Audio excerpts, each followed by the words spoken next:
बिस्मिल्लाहिर्रहमानिर्रहीम। हेलो अस्सलाम वालेकुम व्यूअर्स, वेलकम टू सुंबल का किचन। आज हमारे किचन में बन रहा है फालसे का शरबत। फालसे का शरबत बनाने के लिए 1 पाव हमने फालसे लिए हैं, 1/4 कप मैंने चीनी ली है और हाफ टी स्पून मैंने काला नमक लिया है। अब फालसों को अपनी मशीन में डाल देंगे हम। इसमें डाल देंगे हम ठंडा पानी। देख सकते हैं आप, ये ठंडा पानी है। थोड़ा सा हमने इसके अंदर पानी डाला है और बस अब इसे चला देंगे। इसके हम अंदर हम चीनी और ये हमारा काला नमक,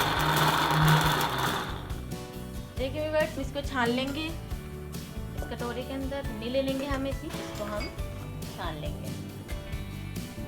थोड़ा थोड़ा हम करके इसमें डालते रहेंगे।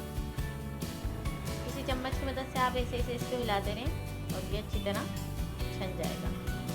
देखिए व्यूअर्स, इसका रस अच्छी तरह से निकल चुका है। अब हम इसको गिलास में छान लेंगे। देखिए व्यूअर्स, ये हमने इसको छान लिया है। इसका जितना भी रस निकला है अब हम इसको गिलास में डाल देंगे। गिलास में मैंने पहले से बर्फ डाली और ये हमारा फालसे का रस तैयार है।